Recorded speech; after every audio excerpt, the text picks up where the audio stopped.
Havendo número legal, declaro aberta a sessão deste dia 31/7/2018. Ato da sessão anterior, aprovada. Expediente não temos, mas na ordem administrativa nós temos... Senhor presidente, só fazer... Você vai fazer alguma comunicação? Sim, não, sim, tá certo. Tem, mas... tem comunicação, mas se Vossa Excelência tiver, pode... Só dois registros relativos à Secretaria Judiciária. A Secretaria Judiciária realizou no dia de hoje, pela manhã, uma reunião com partidos políticos para orientar os partidos numa série de procedimentos, tanto alusivos a registro de candidatura quanto à prestação de contas. Iniciativa louvável da Secretaria Judiciária, porque realmente são áreas muito sensíveis e que tem havido cometimento de erros muito frequente pelos partidos. Então, essa iniciativa propositiva da Secretaria Judiciária de tentar se antecipar a esses eventuais problemas, já chamando os partidos para se reunir e conversar sobre esses procedimentos. E, inclusive, a doutora Cibele participou também como palestrante desse evento, um evento de muito sucesso, e parabenizar a Secretaria Judiciária por este evento. E também parabenizar a Secretaria Judiciária pela elaboração da cartilha das eleições de 2018, específica para registro de candidaturas. Essa cartilha já está no site do tribunal, disponível para os partidos políticos, para os candidatos.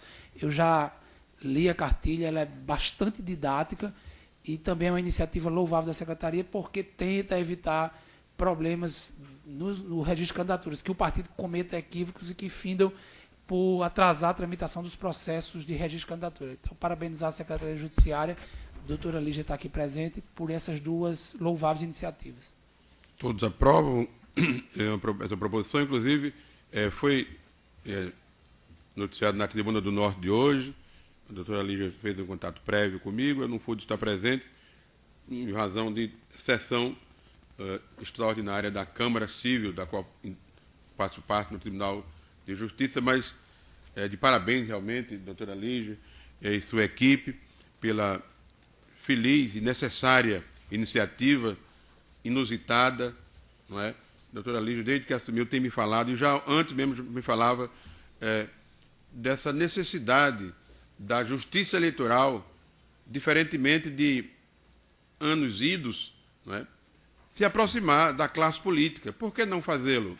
Não é? Pelo contrário, há uma ligação estreita, direta, não é, da justiça eleitoral com a classe política, não é? Com os eleitores, com a classe política, e com os partidos políticos, a classe política, notadamente no que pertence à legislação, não é? Tirar dúvidas, orientar muita coisa. Isso evita muito problema lá na frente. Não é? Como vai haver agora um evento também, o doutor Vladimir vai participar como palestrante, né, do Conselho Regional de Contabilidade, não é? Chegou até nós também, sobre prestação de contas, não é isso? Exato. Então, tudo isso é necessário, muito importante.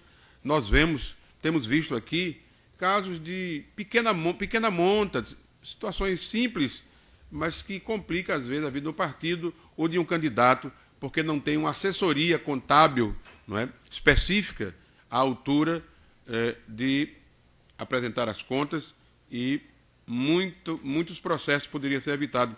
Mas, para além de simplesmente evitar processos, muitas questões seriam evitadas. Não é? Que o ideal é que muita coisa não seja judicializada, tão só o necessário. Então, de parabéns à Secretaria Judiciária, na pessoa da doutora Lígia e sua equipe. Também, esta presidência quer, com fundamento no inciso 26 do artigo 82 do regulamento da Secretaria deste Tribunal, propor o elogio à equipe, o grupo de trabalho composto pela doutora Andréa Carles, doutora Andréa Campos, doutor José Fonseca, Marta Ruth Bezerra Maia de Holanda, Dilvana Tinoco, Cabral Torres Barbosa, Rafael Fonseca, Lígia Rogéria Manissob Ferreira, Renato Vilar de Lima e Ana Paula Vasconcelos do Amaral e Silva Araújo, em virtude do excelente trabalho desempenhado durante a organização e execução dos eventos de inauguração da nova sede do TRRN. Todos aprovam? Aprovo, senhor presidente. Nós tivemos realmente... vejam como foi... Eu ainda estou sob o efeito das festividades que realmente nos encantaram tudo transcorreu na mais perfeita ordem, tudo muito no nível de excelência, como se exige, e todos nós admiramos e gostamos muito.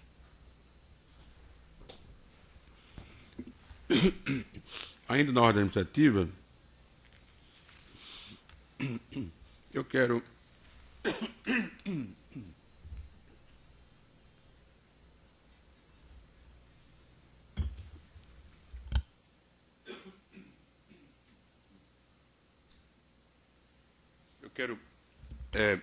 passar a palavra ao membro desta corte também, doutor Ricardo Tinoco, diretor da Escola Judiciária, para fazer a apresentação de uma excelente iniciativa da Escola Judiciária.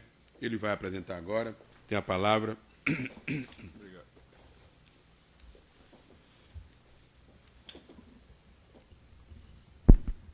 Boa tarde a todos. Primeiramente, agradecer a Vossa Excelência, senhor presidente, pela oportunidade conferida à EJE, a Escola Judiciária Eleitoral.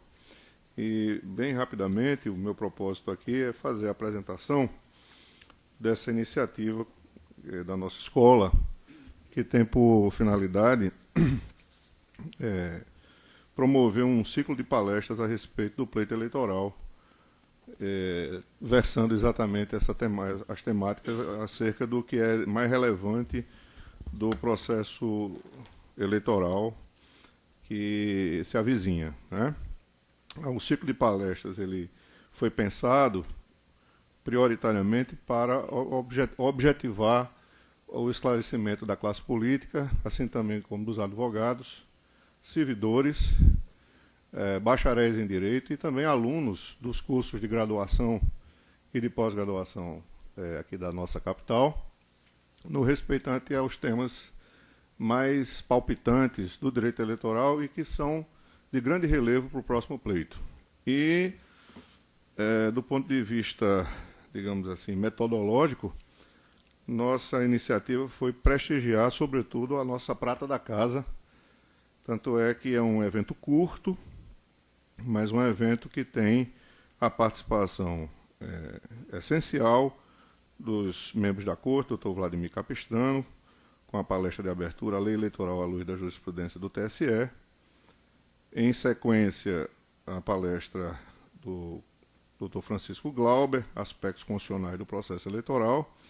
E, por último, a contribuição do Ministério Público Eleitoral na pessoa da doutora Cibele, com o tema Condutas Vedadas e Propaganda Eleitoral. Esse ciclo é uma iniciativa da escola, mas ela, na verdade, representa o empenho também da presidência da Corte em prestigiar as iniciativas da nossa unidade, né, da Escola Judiciária, dando visibilidade àquilo que é de muito relevo para a Justiça Eleitoral, que é exatamente a formação da opinião, a instrução, a divulgação daquilo que pedagogicamente se destina à Escola Judiciária. Então, eu gostaria de finalizar contando com a contribuição de todos, se puderem fazer presentes, divulgar a nossa iniciativa e, com isso, abrilhantar o intuito e o interesse maior, que é o interesse da instituição, em promover esse tipo de evento. Era só. Obrigado a todos. Dia 10, não é? Será dia 10, exatamente, sexta-feira, no COGE, no auditório do COGE. Muito bem. Obrigado, presidente. E parabéns também a Escola Judiciária, na pessoa do seu diretor, doutor Ricardo Tinoco, pela feliz iniciativa. E vamos prestigiar esse evento de tanta importância. Em continuidade, eu trago para a apreciação da Corte o pedido de afastamento dos futuros gestores, presidente, vice-presidente e corregedor, nos termos do artigo 2º da Resolução TSE 23485/2016, pedido de afastamento da Justiça Comum dos futuros gestores deste regional, desembargador Glauber Rego e Cornélio Alves Azevedo Neto, presidente e vice-presidente, respectivamente, a partir da data de suas posses, marcada para 31 de agosto, será no 31 de agosto, porque o dia 1º é um sábado, né? Então iria complicar. Com extensão até 5 dias após a realização do segundo turno das eleições, se houver, solicitando o posterior encaminhamento ao pleito ao TSE. Todos aprovam? Aprovo, Já é a praxe, né? Já é a praxe. Aprovado na unanimidade. Quero comunicar à Corte também que há poucos instantes recebemos o convite da presidência do Tribunal Superior Eleitoral, do TSE, para a posse de Suas Excelências, ministra Rosa Weber, Luiz Roberto Barroso e Jorge Mussi, nos cargos de presidente, vice-presidente e corregedor-geral de Justiça Eleitoral, a ter lugar no dia 14 de agosto, às 20 horas, no plenário do TSE, e também recebi e já confirmei presença também neste evento.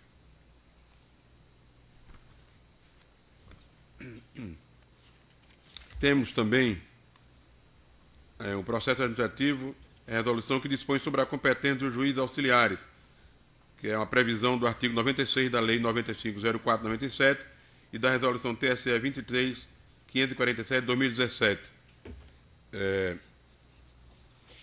Eu estou trazendo aqui para a apreciação da Corte a série dos precedentes já que nós temos, já é a praxe, e para o que eu solicito parecer oral da Procuradoria Regional Eleitoral. Senhor presidente, de acordo, o Ministério Público. Todos aprovam? É do PJE. Então é só lançar o voto. Aprovo sim a matéria, senhor presidente. Recebemos previamente a minuta de resolução e foi possível analisá-la. Perfeito. Obrigado. Vamos ao jurisdicional. Acho que não esqueci nada, salvo engano. Nós temos aqui a prestação de contas 20509 de Natal, da relatoria do juiz Zé Dantas de Paiva, recurso financeiro de campanha eleitoral, requerente Partido da República Regional, e com pedido de extensão oral do advogado Abraão Lopes, extensão oral. Senhor presidente, Excelente a palavra, o relator. Eu tenho suspeição nesse processo. Suspeição do Dr. Vladimir Capistrano. O relator tem a palavra. Senhor presidente, demais membros desta Corte, processo já identificado. Trata-se, na verdade, de prestação de contas apresentadas pelo Diretório Regional do Partido da República, o PR, referente à campanha eleitoral de 2016, em cumprimento ao que determina o artigo 42, inciso 2, da Resolução 23.463/2005 do TSE. A Seção de Análise de Contas Eleitorais e Partidárias emitiu relatório preliminar, que está as folhas 175 e 177 dos autos, descrevendo uma série de irregularidades evidenciadas a partir das informações apresentadas pelo prestador de contas, em confronto com os dados presentes nos sistemas informatizados da Justiça Eleitoral, pugnando pela notificação do órgão partidário requerente para saná-las. Notificada, a agremiação partidária apresentou a manifestação de folhas 188/192, com a retificação da prestação de contas e pugnando pela sua aprovação. Após a manifestação do partido, o órgão técnico emitiu parecer conclusivo, opinando pela desaprovação das contas. Esse relatório está às folhas 331 a 333, evidenciando as seguintes irregularidades. Primeiro, ou letra A, descumprimento do prazo quanto à entrega dos relatórios financeiros de doações de campanha. Item B, recebimento de doações em data anterior à entrega da prestação de contas parcial, no entanto, não informada à época. Transferência direta de recursos ao candidato Luiz Almir, mas não registrada pelo beneficiário em sua prestação de contas. Extratos bancários incompletos, não compreendendo todo o período de campanha, e dívida de campanha no montante de R$ 20.530, sem cronograma de pagamento e quitação, contrariando, assim, o artigo 27, parágrafos 2º e 3º da Resolução 23.463/2015 do TSE. A Procuradoria Regional Eleitoral ofertou parecer, opinando pela desaprovação das contas, e o parecer está às folhas 337 a 340, com a aplicação da penalidade de suspensão das cotas do fundo partidário. E em seguida os autos vieram conclusos para julgamento e é o relatório, senhor presidente. Em discussão relatório, aprovado. Vossa Excelência tem a palavra pelo tempo regimental. Excelentíssimo senhor presidente e outros jogadores, representante do Ministério Público, quero me ater à parte final do relatório técnico, Vossa Excelência, no sentido de que as contas devem ser desaprovadas especificamente em razão da irregularidade constante no item 2.2. Esse relatório, a sua conclusão, consta a folha 333 dos autos e é expresso no sentido de que, ao final, manifesta-se pela desaprovação das contas conforme a irregularidade apontada no item 2.2. Da mesma forma, o Ministério Público Eleitoral circunscreveu a manifestação no sentido de desaprovar as contas em razão desta mesma irregularidade, a do item 2.2, que, conforme bem relatado, diz respeito à apresentação de dívida de campanha que não foi apresentada em relação a ela o cronograma de quitação desta dívida. O próprio Ministério Público Eleitoral, inclusive, a folha 340, destaca que as irregularidades compreendem um montante equivalente a 7,62% do total arrecadado pelo partido. E a despeito de reconhecer que as irregularidades correspondem a apenas 7,62%, o parecer do Ministério Público é no sentido de desaprovar as contas. Eu quero, no entanto, chamar a atenção de Vossas Excelências para a jurisprudência consolidada do Tribunal Superior Eleitoral, no sentido de que, se as irregularidades não ultrapassam 10% do total arrecadado, não há falar em desaprovação das contas, e sim em aprovação com ressalvas. Nesse sentido, inclusive, decisão recente de junho agora, de relatoria do ministro Admar Gonzaga, na prestação de contas do Partido dos Trabalhadores, é a prestação de contas 24.381. E esta Corte, agora em março, 23 de março, a unanimidade de votos, pôde constar o seguinte, na prestação de contas 6288. Mesmo em hipóteses que envolvam recursos do fundo partidário, o TSE tem se manifestado pela aprovação contábil com ressalvas, quando as falhas apontadas não ultrapassam o percentual de 10%, em razão da aplicação da proporcionalidade e da razoabilidade. E, aliás, eu citei agora há pouco o precedente do TSE, que, coincidentemente, o percentual de irregularidades é muito parecido com o destas prestações de contas. Aqui 7,62%, lá 7,42%. Então, na linha da jurisprudência consolidada do TSE, que é referendada em julgados recentes à unanimidade de votos por essa Corte, o Partido da República pugna pela aprovação com ressalvas das contas. E, inclusive, ressaltando, Excelências, que a irregularidade apresentada ela sequer dificultou ou inviabilizou a fiscalização e o controle da Justiça Eleitoral. Aliás, se pegar a prestação de contas, já a primeira folha fica evidenciada a dívida de campanha no valor de 20 mil e poucos reais.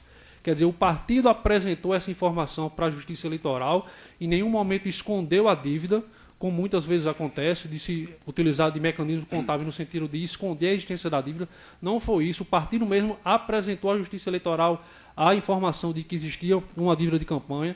Se constatar o relatório de despesas e despesas, receitas e despesas, consta lá a dívida no valor de 20 mil reais, que corresponde a cerca de 12 mil e poucos reais a material de publicidade e 8 mil de prestação de serviços, sendo que esse material de publicidade, 37 mil e pouco foi pago, só não foi pago 12 mil e alguma coisa, de modo que o partido em nenhum momento escondeu da Justiça Eleitoral a existência de dívida de campanha.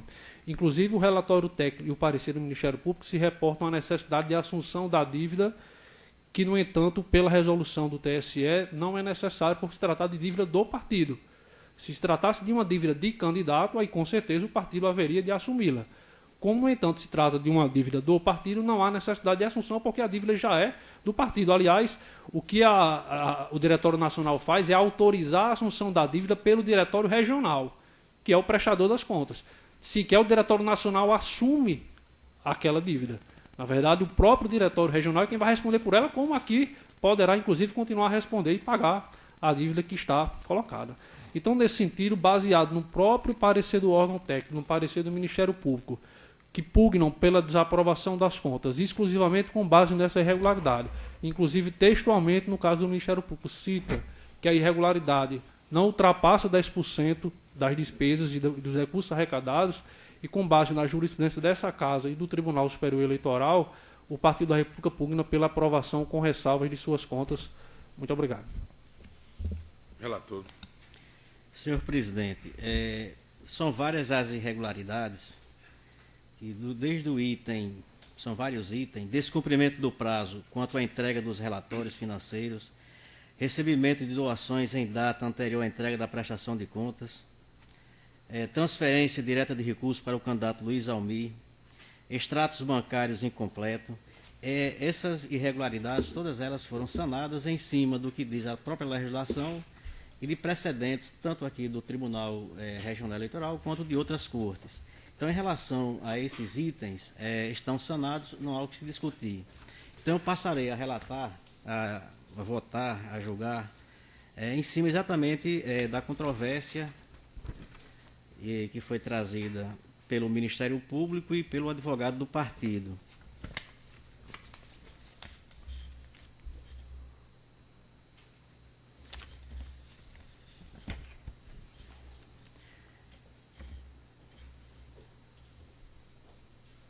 Com efeito, consta do extrato, continuando com o voto, que o partido empregou nas eleições um montante de R$ 269.269.269 reais e registrou despesas na ordem de R$ 289.750 reais, gerando um passivo de campanha no valor de R$ 20.530 reais.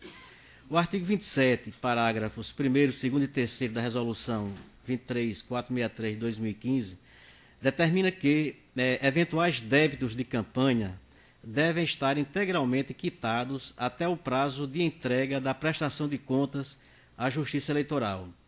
Aqueles que não forem quitados até aquela data poderão ser assumidos pelo partido político por decisão do seu órgão nacional de direção partidária, com acordos expressamente formalizados, no qual constem a origem e o valor da obrigação assumida, os dados e a anuência dos credores, além de indicar a fonte de recursos que serão utilizados para a quitação do débito assumido. A Resolução 23.546/2017 do TSE, embora destinada primordialmente ao regramento da prestação de contas anual partidária, também traz orientações quanto à assunção de dívidas de um órgão partidário por outro, mediante acordo expressamente formalizado e sujeito às demais exigências já anteriormente elencadas. O artigo 24 da referida resolução trata especificamente dos débitos de campanha, ratificando os termos da Resolução 23.463 de 2015, que diz respeito à prestação de contas das eleições de 2016, no sentido de que o órgão nacional do partido pode deliberar pela assunção da dívida. No entanto, no caso em análise, não há qualquer documento que ateste a referida autorização do respectivo Diretório Nacional da Agremiação, no sentido de assumir a dívida de campanha, bem como não foram apresentados possíveis acordos ou anuência dos credores, nem tampouco constam registros da indicação da fonte dos recursos que poderiam ser utilizados na quitação da dívida contraída. Assim, persiste a aludida irregularidade, configurando mácula plausível de desaprovação das contas, pois compromete a sua regularidade e confiabilidade, uma vez que resta em aberto montante considerável de gastos realizados pelo órgão partidário requerente.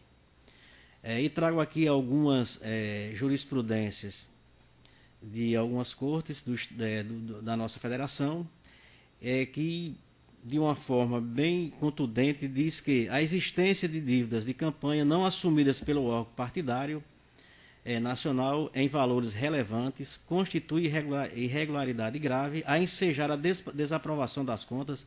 É uma jurisprudência, um acordo do TJTRE da Paraíba.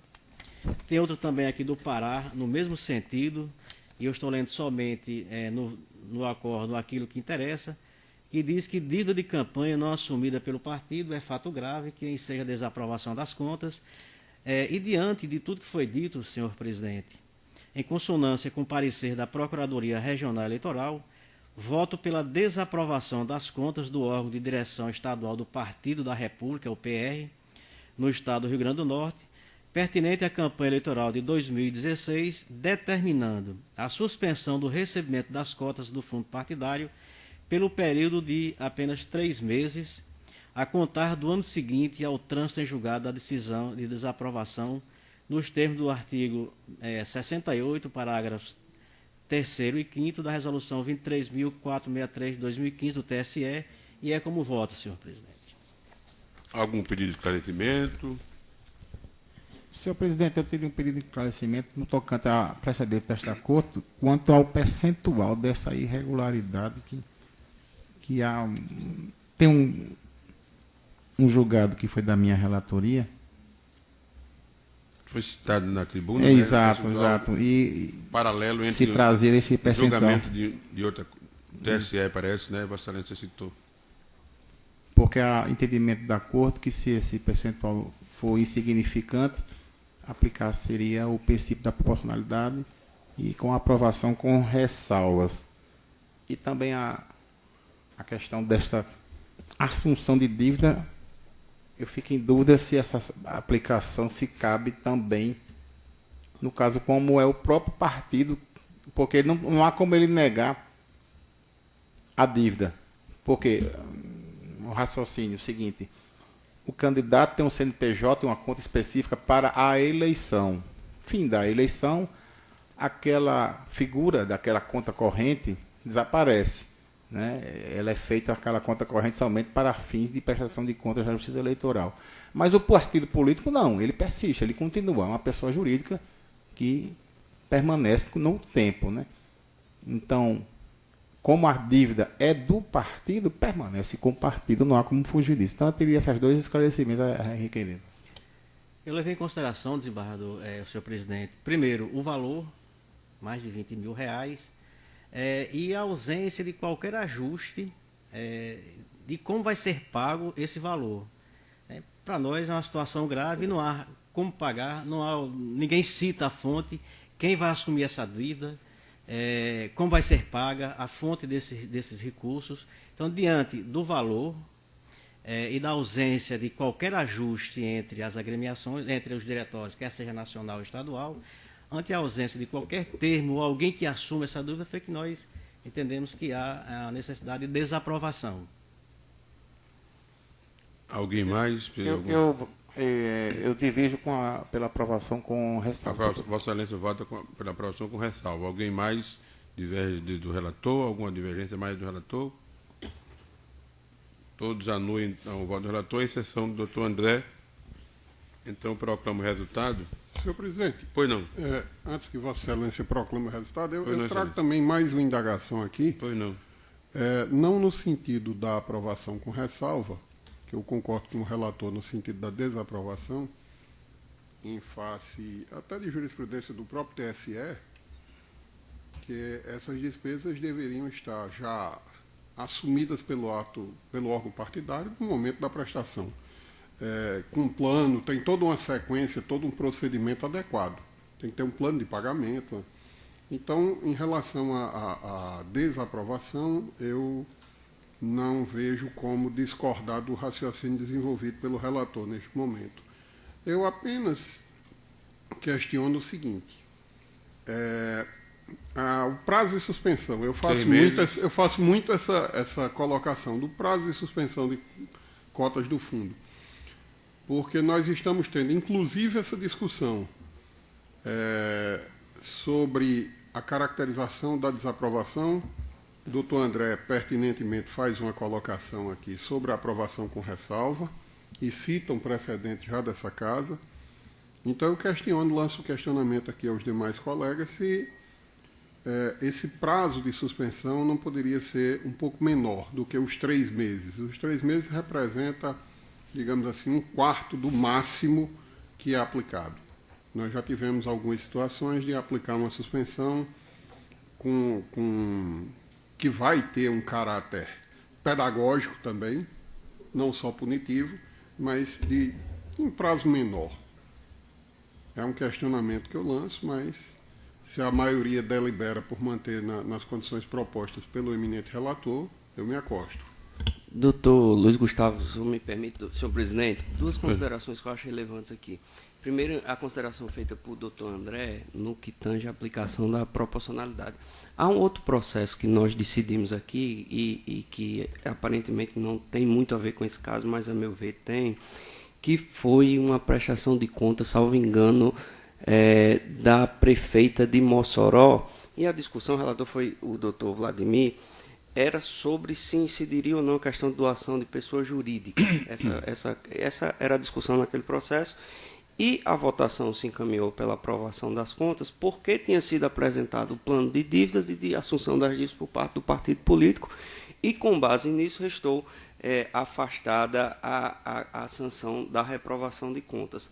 Aqui, para a eventual aplicação de princípio de proporcionalidade ou razoabilidade, se não fosse todos os outros requisitos, ausência de má-fé, essa coisa toda, e eu já digo isso para convergir ao voto do eminente relator com relação a isso, eu diria que também precisaria ser comprovado que parte que desse valor de 20 mil que restou em aberto não havia nenhum pagamento de dívida à pessoa jurídica, que isso seria relevante e afastaria de antemão qualquer eventual, inclusive aprovação com ressalvas. Esse aspecto me parece muito relevante nesse tipo de tomada de decisões, inclusive é a forma como eu pretendo seguir daqui por diante, avaliar se nesse tipo de dívida não está automaticamente inserido patrocínio ou dívidas feitas junto a pessoas jurídicas, porque se a gente admitisse isso, a gente, na verdade, estaria tangenciando o que decidiu o Supremo da impossibilidade de financiamento de campanha por pessoas jurídicas. Esse é o primeiro aspecto. O segundo aspecto, se me permite, eu vou também dividir do doutor Luiz Gustavo. Posso estar enganado, mas aqui nunca houve menos, desde que eu estou aqui, Gustavo, menos de 3 meses, não. Eu acho assim, eu acho que é o mínimo, acho que a gente medeia em 3 meses, alguns mais duros, até 10, 12 meses, né? Mas eu acho que menos de 3 meses, não. Obrigado, senhor presidente. Obrigado, doutor Luiz Gustavo. Eu aproveito a oportunidade para dizer que nós fizemos uma reflexão antes de trazer o voto para cá, inclusive com os nossos assessores, se nós tínhamos critérios legais de definir a quantidade, o período de meses a serem suspensos no repasse da cota. E não há, de fato, critérios objetivos, né, para dizer, não, 3 meses, 6 meses, que 12 meses. Importante. Seria importante definir. E aí eu pedi para fazer um levantamento, inclusive, de outros tribunais, para sentir o pensamento de cada um. Qual dentro da proporcionalidade, da razoabilidade, a quantidade de meses? Porque nós colocamos aqui 3 meses, que é o mínimo que a Corte vem aplicando. E nós já fizemos a opção por 3 meses. E eu fiz alguns questionamentos, lógico, para a gente começar a entender a matéria, você tem que se questionar também como aplicar a lei. Por que 3 meses, 6 meses? O partido tem condições de receber uma cota maior ou não, pela estrutura do partido? Então, você poderia até pensar em aplicar uma sanção desse porte, levando-se em consideração o tamanho do partido e a quantidade de cotas que ele recebe. Né? Mas nós optamos, ante a ausência de regras próprias, a não ser jurisprudenciais, e fica muito subjetivo você definir qual é a quantidade, 3 meses, 6 meses, 12 meses. Então, pelo menos no caso concreto, nós levamos em consideração a ausência de outras irregularidades. Apenas uma irregularidade no processo. Em face disso e da quantidade que foi razoável, mas não tanto, é que nós já fizemos a opção por um termo mínimo que a Corte vem decidindo de 3 meses. A consideração que eu fiz, na verdade, e posso até estar sendo traído pela memória, mas acho que o doutor André também se recorda, já houve situações, e eu fiz a consideração exatamente nesse sentido. Já que se trata de apenas uma irregularidade, e que já haverá a sanção da desaprovação, se a Corte não entenderia que, neste caso, poderia ser um pouco menos. Eu concordo, eminente relator, que a maioria das nossas decisões tomam por base um prazo realmente de 3 meses. Mas, salvo engano de minha parte, e aí pode ter também a cronologia do período em que o Dr. Glauber está aqui com assento na Corte. Mas já houve determinação de suspensão, salvo engano de minha parte, eu repito, menor que esse período. Em situações assim de falha, uma falha apenas, onde não se verificou o total descaso do prestador de contas, né, no caso do ente partidário, com aquela prestação de contas. Mesmo assim, obteve o sentido da desaprovação, porém, a penalização da suspensão das cotas foi um pouco mitigada por essa corte em alguma ocasião. Eu posso depois fazer uma pesquisa, num momento eu realmente não me lembro, mas já houve casos de fixação menor, salvo engano. Era só essa colocação, mas eu concordo com Vossa Excelência no sentido de que a corte deve alinhar. E se o alinhamento, neste julgamento, por exemplo, nós todos entendermos que os 3 meses de suspensão de cota estão de acordo, estão proporcionais à falha verificada, eu não tenho nenhuma dificuldade em me acostar e acolher integralmente, acompanhar integralmente o voto de Vossa Excelência, de forma alguma. Então, ordenando o julgamento, no que respeita ao voto, conteúdo do voto, apenas o doutor André diverge e vota pela aprovação com ressalvas, não é isso, doutor André? Aprovação com ressalvas. Os demais é parcial. Não, e com relação... Não, vou perguntar agora aprovo, com relação à questão do prazo de suspensão, né? Porque Vossa Excelência vota pela aprovação com ressalva. Se eu voto pela aprovação, não há tem suspensão, penalidade. Não há penalidade. Inclusive, senhor presidente, complementando o raciocínio do Dr. Glauber, no caso de, por exemplo, verificada na prestação de contas uma nota fiscal de uma empresa que não tem serviços correlatos àqueles insumos ou serviços usados na campanha, aí sim a gente poderia trazer um raciocínio que poderia ser uma doação indireta, mas isso é fácil de verificar. Por quê? Não se pode obrigar, muito pelo contrário, é vedado, por exemplo, o candidato comprar panfletos de uma pessoa física. Né? Então, é nesse sentido que eu acho que não é por isto só que se deve reprovar uma prestação de contas pela suposição que poderia ser uma doação de pessoa jurídica velada, porque há como se controlar isso dentro do próprio processo de prestação de contas. Então, mantenho o meu voto pela aprovação com ressalvas e sem a aplicação de penalidade. Os demais, com os adendos trazidos, acompanham o voto do relator? Todos os demais, não é? Então, por maioria, não é? E, inclusive com relação à questão do tempo também, né, de suspensão, todos anuem o voto do relator. Já que não houve nenhuma manifestação em contrário, por maioria vencido do André, que votava pela aprovação, com ressalva.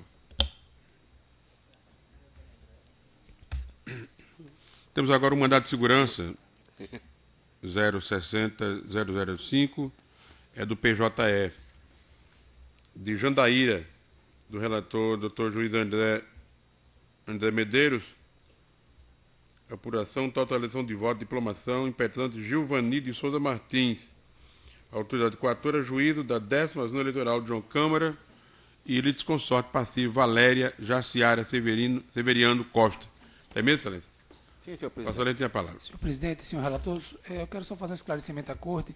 Inicialmente, esse mandato de segurança foi distribuído para a minha relatoria e quando esse processo chegou em meu gabinete, eu percebi, por informação que me foi dada, que um dos interessados, se não me engano, o litisconsorte passivo, tinha algum grau de parentesco com um assessor de meu gabinete.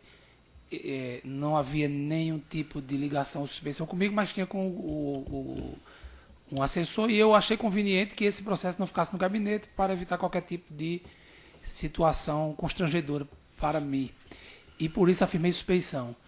Mas eu verifiquei nos autos, inclusive, que quando do julgamento do agravo regimental, eu participei da assentada de julgamento, justamente em razão desse fato de que a suspensão não se dava em relação a mim, mas por um assessor, e que eu achei apenas conveniente que a relatoria não ficasse no gabinete. Foi mais por uma questão de zelo, né? Certo então, dever de Vossa Excelência. Eu estou esclarecendo isso porque, como a afirmação de suspensão nos autos, e eu participarei da sessão de julgamento para não parecer contraditório. Sim, perfeitamente. Inclusive, destacando que na assentada do julgamento do agravo, eu participei daquele julgamento. Certo, senhor presidente? Correto, Excelência. Muito bem. Vossa Excelência tem a palavra. Eu peço só a paciência da Corte, porque é preciso acompanhar o relatório, que é uma coisa um pouco diferente do que costumam fazer.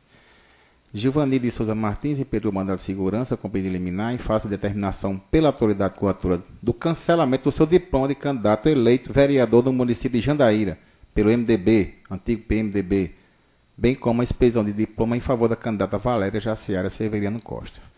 O ato apontado como coautor resultou na determinação de nova totalização dos votos das eleições proporcionais de 2016 em Jandaíra, levada a efeito em razão do trânsito julgado dos recursos eleitorais 19192 e 10524 relativos ao registro de candidatura, os DRAPs, para a coligação Uma Jandaíra de Todos e a coligação Vitória do Povo, respectivamente. Ao deduzir sua pretensão, o impetrante traz inicialmente todo o histórico sobre as eleições municipais em Jandaíra, explicando a situação dos partidos e coligações que concorreram ao pleito daquele município, especialmente no tocante ao Partido Socialista Brasileiro. Explica que o mencionado partido, por divergências internas, realizou 2 convenções distintas e, no registro de candidatura, a sentença do juiz eleitoral determinou a exclusão do PSB da coligação por Uma Jandaíra de Todos, em cuja convenção não foram indicados candidatos a vereador. Veja bem o raciocínio aí. Julgou válida a convenção que resultou na coligação Vitória do Povo, a qual indicou candidatos à eleição majoritária e que, diante disso, os candidatos do PSB tiveram seus registros deferidos e participaram das eleições na situação subjúdice. Afirma que no julgamento do recurso que ocorreu após as eleições, esta corte reformou a sentença, julgando válida a convenção em que foi acordada a coligação por Uma Jandaíra de Todos, tendo essa decisão transitada e julgado, o que levou a autoridade a praticar o ato coator, determinando nova totalização dos votos. Sustenta que na totalização, os 313 votos conferidos ao candidato do PSB deveriam ser declarados nulos, mas foram computados para a legenda. Com isso, passando o partido a integrar a coligação por Uma Jandaíra de Todos, houve alteração no quadro de eleitos, de forma que esta coalizão terminou por eleger mais um vereador, a candidata Valéria Jaciara Severiano Costa, sendo cancelado o diploma conferido ao impetrante, que foi eleito pelo Movimento Democrático Brasileiro, antigo PMDB, ao qual não se coligou para as eleições proporcionais. A 2 que o coautor lhe feriu o direito político certo, razão por que impetrou o presente mandamos, invocando o artigo 16A da Lei 9.504/97, bem como a jurisprudência do TSE, afirmando que todos os votos de candidatos que tiveram seus registros indeferidos devem ser declarados nulos, não podendo ser computados para o cálculo do quociente eleitoral e partidário, como ocorreu no caso. Alega que o artigo 16A das eleições colide frontalmente com o artigo 175, parágrafo 4º do Código Eleitoral, revogando-o porque dispõe de forma inteiramente adversa, de modo que os votos atribuídos a candidatos com registro indeferido, aí de que estivesse como ele deferido à data da eleição, deveriam ser nulos, não gerando nenhum efeito, nem para eles, nem para a legenda. Fundamenta sua tese, citando o presidente do TSE, tudo para demonstrar a plausibilidade do direito. A liminar, indeferida por mim e mantida pelo tribunal no julgamento do agravo regimental interposto, pediu que fossem declarados nulos os 313 votos nominais obtidos pelos candidatos do PSB e, consequentemente, anulada a cassação do diploma de vereador do impetrante para manter no cargo, determinando-se incontinente a autoridade coatora que procedesse à recontagem dos votos na forma requerida, com a concessão da segurança do julgamento de mérito. Por cautela, antes de decidir quanto ao pedido liminar, determinei que fosse ouvida a autoridade coatora sobre as razões que determinaram a contabilização dos votos atribuídos ao PSB para a legenda, tendo o juiz eleitoral prestado as informações requeridas. Valéria Jaciara Severiano Costa se manifestou nos autos, arguindo o reconhecimento da carência de ação, tendo em vista a impossibilidade de uso de mandado de segurança como sucedâneo recursal, a inépcia inicial sob o argumento da falta de ata de apuração e aduzindo a necessidade de participação dos partidos políticos como lhes consorte. Parecida a Procuradoria Regional Eleitoral, opinando pela rejeição das preliminares, de inadequação da via eleita e inépcia inicial, e pela citação do Movimento Democrático Brasileiro, MDB, e o Partido da Mulher Brasileira, na condição de litisconsorte, no mérito pela confirmação da liminar, com a denegação da segurança. Houve a situação por AR dos partidos, decorreu o prazo sem qualquer pronunciamento destes. O relatório. Em discussão, relatório aprovado. Votando, excelência. A preliminar denegação à via eleita, que eu estou rejeitando, porque não haveria outra medida cabível para o impetrante buscar o direito pleiteado, e eu estou rejeitando, senhor presidente. Alguma divergência? Todos com o relator, acompanhando. Há também a preliminar de ineptância inicial, sob o argumento de que a ausência da ata de apuração como prova pré-constituída instruiu o mandado de segurança. E houve sim o juntado dos relatórios de totalização da eleição do município de Jandaíra, tanto os documentos oficiais relativos à totalização do dia 2 de outubro, como os provenientes da nova totalização determinada e realizada em 16 de agosto de 2017. Rejeito a preliminar. Igualmente, todos acompanham. Prosseguindo. Passando para o mérito, prossigo. Como entendi na indecisão de diferimento da liminar, que não há abuso ou teratologia na indecisão iniquinada como ilegal. Inicialmente, a fim de melhor esclarecer a matéria fática, pois não cabe rediscutir aqui a questão jurídica que envolveu o PSB por ocasião do julgamento do registro de candidaturas. Entendo ser necessário fazer um resumo da situação do PSB quando o julgamento da DRAP pelo juiz da 10ª Zona Eleitoral, situação que essa perdurava à data da eleição. Aqui o quadro, a coligação Vitória do Povo e a coligação Uma Jandaíra para Todos. O PSB escolheu 4 candidatos na coligação Vitória do Povo e o registro de todos foi deferido pelo juiz do PSB. Já na outra coligação, Jandaíra para Todos, o PSB não indicou candidatos nessa convenção. Por outro lado, com o julgamento do recurso por este tribunal, em 14 de novembro de 2016, decisão esta com trânsito julgado, a seguinte situação se desenhou. Na coligação Vitória do Povo, o PSB foi excluído. E na coligação A Jandaíra para Todos, o PSB foi incluído. De acordo com a informação do juiz eleitoral, antes da nova totalização, as votações nominais conferidas aos candidatos do PSB foram anuladas e zeradas, e o partido foi registrado como apto na coligação Uma Jandaíra para Todos, e inapto na coligação Vitória do Povo. Determinava a nova totalização, uma vez determinada a nova totalização, o próprio sistema contabilizou os votos do candidato do PSB para a legenda, do que resultou uma nova lista de candidatos eleitos, sendo excluído o impetrante e incluída a candidata Valéria Jaciara Severiano Costa. De fato, o sistema foi congruente com a legislação eleitoral, sobretudo com o artigo 175, parágrafo 4 do Código Eleitoral, o artigo 16A, parágrafo 1 da Lei 9.504 e o artigo 144, parágrafo 1 da Resolução TSE 23456 de 2015, que diz, aqui transcrito, serão válidos apenas os votos dados aos candidatos regularmente inscritos. Parágrafo 1. Na eleição proporcional, serão computados para a legenda os votos dados a candidatos com registro deferido na data do pleito e indeferido posteriormente, como foi o caso.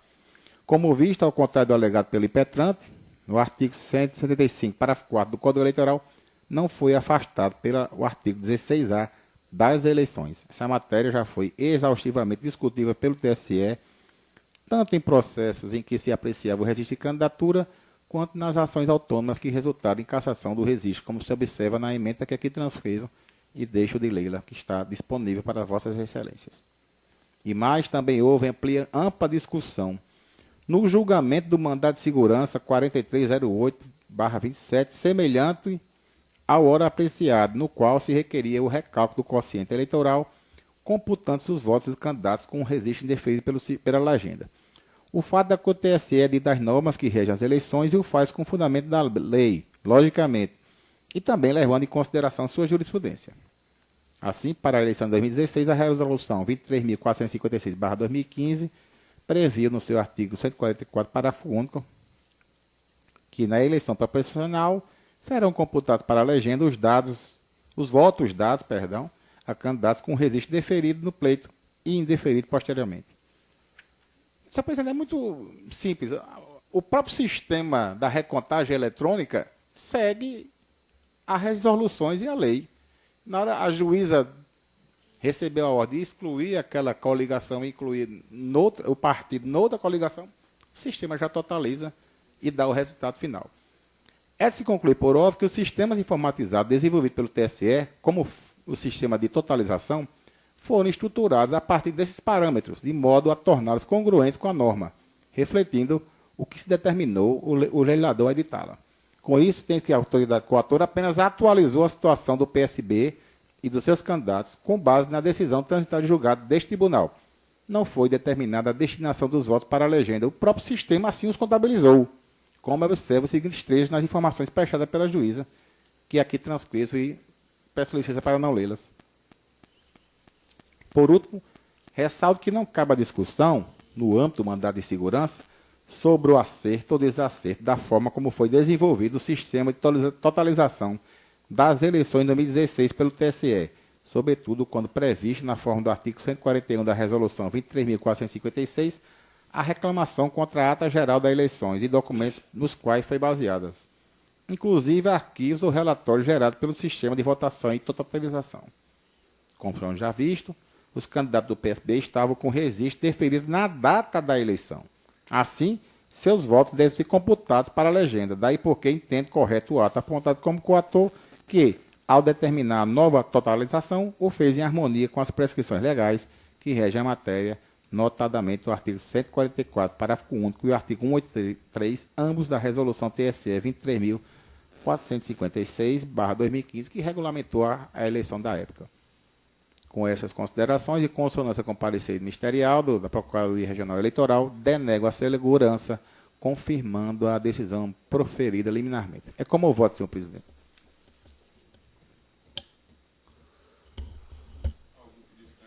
Sim, senhor presidente. Rapidamente, doutor André. No primeiro processo, na verdade, se reconheceu a incompetência da Justiça Eleitoral para definir sobre a questão do órgão partidário, não é isso? É isso que ele alega nesse processo? Doutor André, se eu pudesse fazer uma consideração... deixa eu só dizer se o resumo da questão é o seguinte. Ele está querendo aplicar a um registro de candidatura que não estava pendente na data das eleições o preceito que diz que seriam considerados nulos os votos dados desde que a candidatura não estivesse pendente, não estivesse sub júdice. É isso? Ele está querendo trazer uma outra regra por causa dele? É o seguinte, existe a regra do 175, parágrafo 4º do Código Eleitoral e a regra do 16A da Lei das Eleições. No caso concreto aqui, o PSB, no dia da eleição, estava compondo a coligação Vitória... Tem aqui o quadro de resumo. X, certo, coligação X.